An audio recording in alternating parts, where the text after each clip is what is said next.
वो आगे चलेगी ना गाड़ी यार।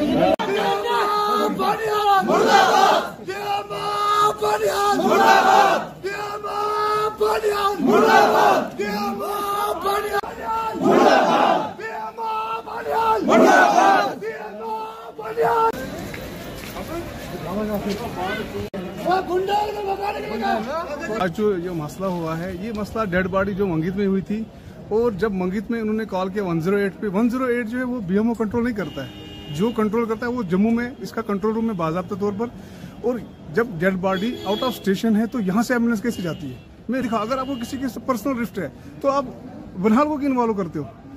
और जो यहाँ के पॉलिटिशियन है, कम से कम इनको इस सिरे से जाना चाहिए था ये जो मसला है क्या हुआ है, और उसके बाद के शिकार कर रहे हैं लोगों को, और लोगों के बीच में जो है ना वो बदमनी फैला रहे हैं।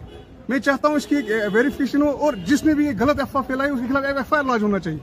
और ये गलत होता है, बनहाल में हर मसले हर एक चीज पे मसला बना रहे हैं, और ये ठीक नहीं है हमारे हम लोगों के लिए। अगर यहाँ पे कोई अच्छा मुस्बत कदम उठा रहे हैं, बीएमओ हो या कोई डॉक्टर हो, हम उसको करने नहीं दे रहे हैं खुद का, हम उसमें पॉलिटिक्स ला रहे हैं। तो ये जो डेड बॉडी है ये कहाँ का है और कहाँ इसकी सर देखिए, ये जो थी? डेड बॉडी है ये सुबह डेथ हुई है इसकी, कहाँ? मंगित में। अच्छा।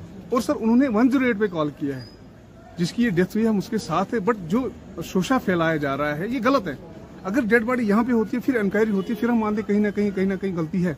बट अगर डेड बॉडी यहाँ नहीं, अगर डेथ यहाँ नहीं हुई है तो यहाँ पे क्यों मसला बनना है? पूछ के ये किसी के खिलाफ जो है जानबूझ के ये एक साजिश के तहत जो है ये मसला बना रहे हैं यहाँ पे।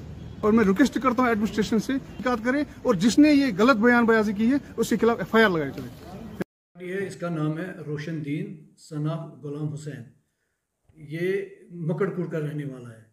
ये निकला था चंदा जमा करने के लिए। चंदा जो रिपोर्ट हमें इनके घर वालों से मिली है, तो चंदा जमा करते करते इसको ठाची वगन में कुछ हेल्थ इशू हुआ है, जहाँ पे अनकॉन्शियस हुआ है। जब ये अनकॉन्शियस वहाँ पे हुआ है तो इन्होंने वहाँ पे मतलब बहुत टाइम ये वहीं पे रहा है।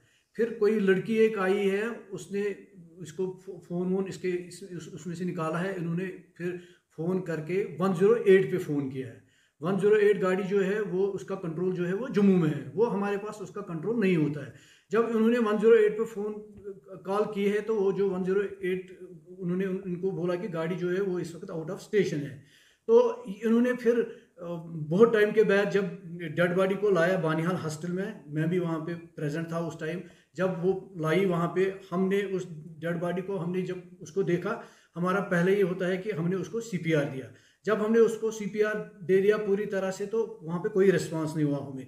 फिर हमने उसका जो ईसीजी किया, ईसीजी भी हमारे पास मौजूद है, तो ईसीजी पूरा फ्लैट आया, तो हमने उसको डेड करा दिया। उसके बाद जो है उसके जो लवाकिन जो है उन्होंने कहा कि हमें आप गाड़ी दे दो, हम इसको वापस ले जाएंगे। मैंने वहाँ पे ही जो एम्बुलेंस ड्राइवर है, मैंने उसको बोल दिया चलो ठीक है, इसको छोड़ो, जहाँ के ये है इसको वापस छोड़ो वहाँ पे।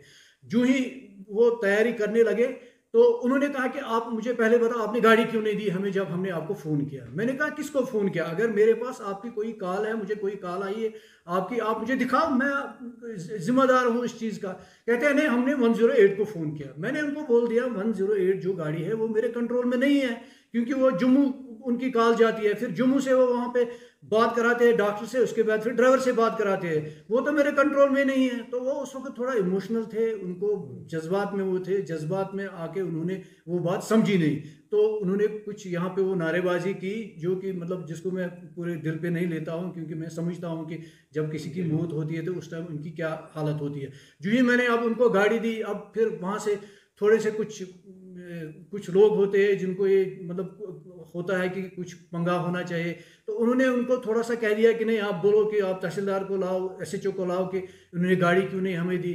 फिर जब तहसीलदार साहब आया, एसएचओ साहब आया, हमने उनको दिखाया कि ये 108 इसका सिस्टम क्या है। फिर हमने 108 का जो ड्राइवर है उसको लाया, उसको हमने देखा, पूरा उसका लॉग बुक जो है वो चेक किया। एमसीएच अनंतनाग गया था पेशेंट लेके, जबकि उन्होंने कोई कॉल भी रिसीव नहीं की थी।